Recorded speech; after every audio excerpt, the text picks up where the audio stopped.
बोझल है फिजा इस वक्त। हम चाहते हैं कि कोई पॉइंट स्कोरिंग ना हो। हाँ, हम बाकियों की तरह नहीं है, हम सियासत करते हैं। हम इस मामले में सियासत कर रहे हैं, और जो सियासत नहीं कर रहे हैं वो रहनुमाई नहीं कर रहे, क्योंकि वज़ीर आज़म जो कर रहे हैं वो सियासत है, काबीना जो कर रही है वो सियासत है, पार्लियामेंट जो कर रही है वो सियासत है, चीफ मिनिस्टर से सूबाई हुकूमतें या जो हम जो कुछ कर रहे हैं ये सियासत है। अदालत जो कर रही है वो सियासत नहीं है, वो अदालती काम है। ये कहना कि सियासत ना करें, ये सिवा जहालत का और कुछ नहीं। सियासत ना करने की बुनियाद पे मसाइल पैदा होते हैं या हुए। सो गुजारिश ये है, जब से ये वबा पाकिस्तान में आई है, वज़ीर आज़म से उसके बाद हालात जो बने हैं उसके ऊपर मैं ज़्यादा बात नहीं करता, अब सब लोग, सारा मुल्क उससे आगाह है। लेकिन उसके ऊपर बाद में जो सूरत हाल इवाल्व हुई, पाकिस्तान में केसेस बढ़ना शुरू हो गए, तो हुकूमत ने मौक़िफ़ लिया। चीफ मिनिस्टर पंजाब ने कहा जी मैंने तो पहली मीटिंग 5 जनवरी को कर ली थी, शायद 3 जनवरी या 5 जनवरी को। प्राइम मिनिस्टर साहब ने कहा जी मैंने 15 जनवरी को कमेटी बना के पहली मीटिंग कर ली थी, और पहला केस सिंध में फरवरी के आखिरी हफ्ते में डिटेक्ट हुआ, 26 फरवरी को आखिरी हफ्ते, और वो कराची में, और एक केस इस्लामाबाद में डिटेक्ट हुआ। उसके फ़ौरन बाद, उससे पहले भी अपनी तदाबीर वो कर रहे थे, लेकिन उसके फ़ौरन बाद चीफ मिनिस्टर सिंध एक्टिव हुए, और उन्होंने इस पर बिल्कुल रैपिड एक्शन करते हुए फौरी तौर पे जो तदाबीर हो सकती थी वो की। हमने पहले दिन से जो एतराज़ किए या कर रहे हैं या आज जो करेंगे, वो बुनियादी तौर पे हम गवर्नमेंट की माजी की गई गलतियों को, हम क्या कर रहे हैं, फैसले गवर्नमेंट ने करने, हमने नहीं करने। हमारा काम बुनियादी तौर पे गवर्नमेंट को गाइडेंस देना है, वो गाइडेंस ले या ना ले ये उनका काम है, लेकिन हम अपने किए हुए फैसले, अपनी आरा जो है वो कौम के सामने रखते हैं आपके ज़रिए, ताकि कल हमें पाकिस्तान की आवाम या आप ये ना कहें कि आप क्या करते रहे, आप उस वक्त तो बात नहीं कर रहे थे। तो हम आपको बताना चाहते हैं कि हर मरहले पे हम हुकूमत पाकिस्तान को मिल के मुख्तलिफ फोरम्स पे जाके हम अपनी आरा देते रहे हैं। हम मीडिया के ज़रिए भी आरा देते हैं, आज भी वो आरा दे रहे हैं। और जो एतराज़ हम कर रहे हैं वो बुनियादी तौर पे ये है कि अगर आप हमारी आरा मान लेते, फ़र्ज़ करें हम कह रहे थे कि करंटीना का जो मरकज़ पहले तुफ्तान में बनाया गया, फौरी तौर पे सारे रिसोर्सेज दे, फेडरल गवर्नमेंट उसको फौरी तौर पे फंड देती। बाद में चीफ मिनिस्टर बलोचिस्तान ने यही कहा ना, मुझे रिसोर्स नहीं दिए गए। फौरी तौर पे फ़ौज को, नेवी को, एयरफोर्स को वार फुटिंग पे हेलीकॉप्टरों के ज़रिए एयरलिफ्ट करके सामान वहाँ भेज दिया जाता, और वो सेंटर कम से कम कोई ह्यूमन सेंटर बन जाता, कुछ गुजारे लायक हो जाता, उसमें कोई बेहतर माहौल फराहम हो जाता। वहाँ लोग हैं ना, कोई भेड़ बकरियाँ तो नहीं है जो बंद करनी है आपने। अगर आप लोगों को वहाँ रखेंगे जहाँ गर्द उड़ रही है, ना खाने की जगह, ना हाजात की जगह, ना कोई माहौल है, तो लोग तंग पड़ेंगे। अल्टीमेटली लोग घबरा के वहाँ से निकलेंगे। मुझे तो नहीं पता, मुझे मर्ज है, ये काम हुकूमत का था। हमने कहा आपने वो टाइमली नहीं किया, सिंध वालों ने टाइमली कर लिया, और हम यहाँ पे बिल्कुल महदूद वसाइल के बावजूद, अगर बलोचिस्तान की हुकूमत ने जितने बार उनके पास था उन्होंने कोशिश की, लेकिन उनकी कैपेसिटी से बियॉन्ड था। सिंध गवर्नमेंट ने फौरी तौर पे अपना सेंटर जो है वो इस्टेब्लिश किए, कराची में भी और सखर में भी, और उसके नतीजे में उन्होंने वहाँ से आने वाले लोगों को एक ह्यूमन माहौल फराहम किया। वहाँ भी मसाइल हैं, वहाँ भी कोई बहुत आला माहौल नहीं है, कोई 5 स्टार होटलों वाला माहौल नहीं है, और हम समझते हैं कि इसका बड़ा अच्छा इलाज ये था। और हमने उस वक्त भी कहा कि फौरी तौर पे जो होटल्स हैं 1 क्लास, 2 स्टार, 3 स्टार, 4 स्टार, ये होटल टेक ओवर करे, गवर्नमेंट खर्चा करे, सब्सिडाइज रेट्स उनको दे ले, उनके ऊपर टैक्स ख़त्म कर दे, और उन होटलों को सेंटर बना दिया जाए ताकि वहाँ प्रॉपर फैसिलिटीज़ हो। जिस बंदे को आपने 10, 12 दिन, 14 दिन, 6 दिन रखना है, उसको किसी अच्छे माहौल में रखें। और ये ऐन मुमकिन है, सिर्फ वसाइल फराहम करने हैं ना, और वो वसाइल आप फराहम नहीं कर रहे और आप कहानियाँ डाल रहे हैं सारी। और अगर हम कोई बात करते हैं तो हम पे पल पड़ते हैं, और वही फाशिज़म जो गवर्नमेंट में है, जो एक्शंस में है, जो इनकी सियासत का वतीरा है, वही मीडिया के ज़रिए भी करते हैं। अपने ऊपर होने वाले एतराज़ जो जायज़ है, भाई हम मुझे एतराज़ करें, उसका जवाब दे दें, नहीं है तो आप कंटिन्यू करें। सवाल ये है कि जब ये सूरत हाल पैदा हुई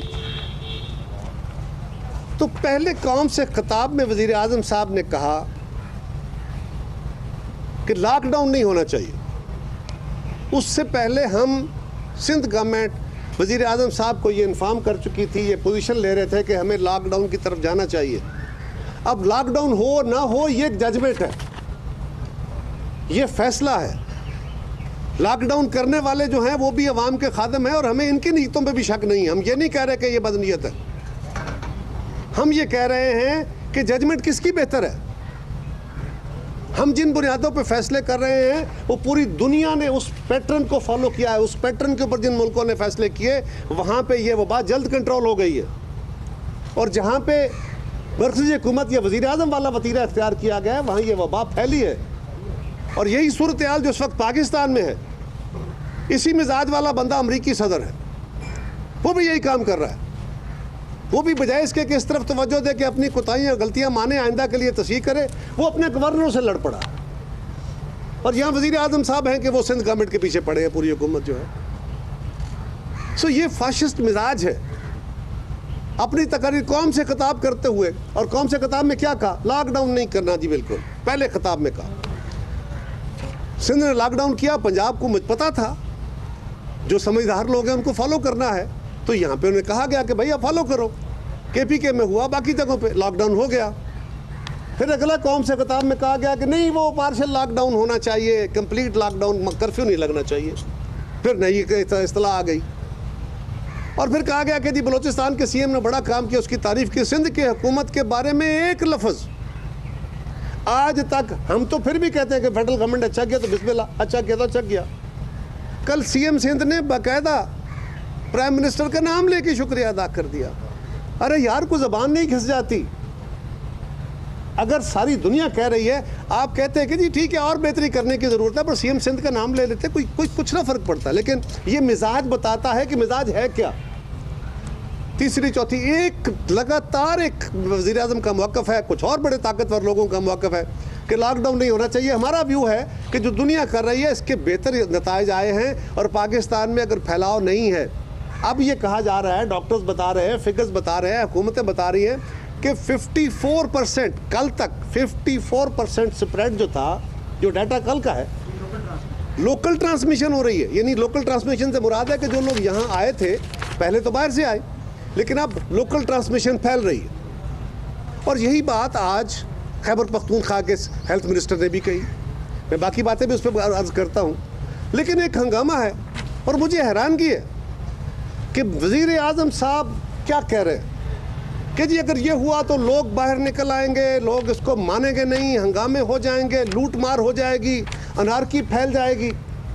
वो भाई, वो बातें जो बंद कमरों में बैठ के इन इंफॉर्मेशंस की बुनियाद पे इस तरह की असेसमेंट्स होती हैं और उसकी बुनियाद पे पॉलिसियां बनती हैं, ये बंद कमरों की गुफ्तगू होती है। उसके ऊपर पॉलिसियां बना के उस पर अमल दरामद किया जाता है। अगर मुल्क का वज़ीर आज़म कौम से खिताब में ये बातें कहेगा तो फिर सूबाई हुकूमतों की बात कौन सुनेगा? फिर लोग उस पर क्यों तवज्जो देंगे? फिर क्यों उलमा या बाकी ताजर तंजीमें उस पर फॉलो करेंगी? ये बात दुरुस्त है कि हमारे मुल्क में वसाइल कम है, कोई शक नहीं है इसमें, हमें भी पता है। लेकिन वो वसाइल मरकज़ी हुकूमत के पास भी हैं, सिंध के पास भी कम है, पंजाब के पास भी कम है, बाकी सूबों के पास भी कम है। लेकिन सूबाई हुकूमतों से निस्बतन ज़्यादा वसाइल मरकज़ के पास होते हैं। वो नहीं किए गए, प्रिवेंशन नहीं की गई। क्या हुआ? DG खान में क्या हुआ? वहाँ अपने लोगों को रखा, वहाँ आपने यही तबाही फेर दी। मुल्तान में क्या हुआ? वहाँ रखा तो वहाँ 49 डॉक्टर्स और पैरामेडिक्स जो है वो से मुतासर हैं। पूरे मुल्क में कोई 109 के करीब डॉक्टर्स हैं जो पैरामेडिक्स हैं, इससे मुतासर हुए हैं। उस पर भी बात करता हूँ मैं, लेकिन गुजारिश ये है कि क्या काम करने की ज़रूरत थी अपोजिशन को गालियाँ देने की? जो बातें हमने कही उसमें कौन सी हमने गलत बात कही? हमने कहा आपने ये टाइमली फैसले नहीं लिए, अब ले लें। आज भी हम अगर माजी का जिक्र कर रहे हैं तो हम इसलिए कह रहे हैं कि आपने उस वक्त ये फैसले नहीं किए थे। मार्च के पहले हफ्ते में जब ये वबा फैली और ये था कि जिस वबा फैलनी शुरू हो गई है तो लोगों को हमें देना पड़ेगी सपोर्ट। गरीब मुल्क है, तो मैंने पहले हफ्ते में रिकॉर्ड पे हूँ, मैं बार बार प्रोग्रामों में बैठ के कहा कि खुदारा ये जो राशन सप्लाई का काम है बहुत मुश्किल है, कोई दुनिया का निज़ाम ले आए। राशन सप्लाई ट्रांसपेरेंटली हो जाए लोगों की तसल्ली के मुताबिक, ये मुमकिन नहीं है। इसमें लोगों का एहतजाज रहेगा, गुर्बत है, इससे मुतासरा लोग भी होंगे जो अदरवाइज गरीब हैं, वो भी हैं। पहले ही इस मुल्क के अंदर 25% लोग हैं जो 2 टाइम रोटी खाने से तंग हैं। सो वहाँ पे मुमकिन नहीं है आसानी से, आपके पास पैराफर्नीलिया नहीं है, जो है वो करप्ट है, ये बात दुरुस्त है। लेकिन मैंने कहा कि आपके पास एक विकल्प मौजूद है और वो बेनज़ीर इनकम सपोर्ट प्रोग्राम है। उसके नाम बदलते रहे, उसके तस्वीरें बदलते रहे, जो मर्जी करते रहे, लेकिन अल्टीमेटली आपको बोर्ड लगाने पड़े ना लिख के हकायक पे कि इस सेंटर के अंदर वही लोग आए जो बेनज़ीर इनकम सपोर्ट प्रोग्राम से बेनिफिशरी हैं, लगाने पड़े ना आपको। लेकिन मैंने कहा कि भाई वो डाटा आपके पास मौजूद है। फिर वो मुस्लिम लीग के दौर में वो रीसर्वे हुआ, रीवेरिफिकेशन हुई उसकी, और उसके बाद इस गवर्नमेंट ने आके उसको दोबारा स्कैन आउट किया, बड़ा अच्छा किया। जो लोग निकले नहीं निकले, क्या हुआ, आपके पास थोड़े पैसे थे, आपने पॉवर्टी स्कोर कार्ड, पॉवर्टी सर्वे के मुताबिक जो सारी दुनिया में माना गया, तारीफ़ें हुई।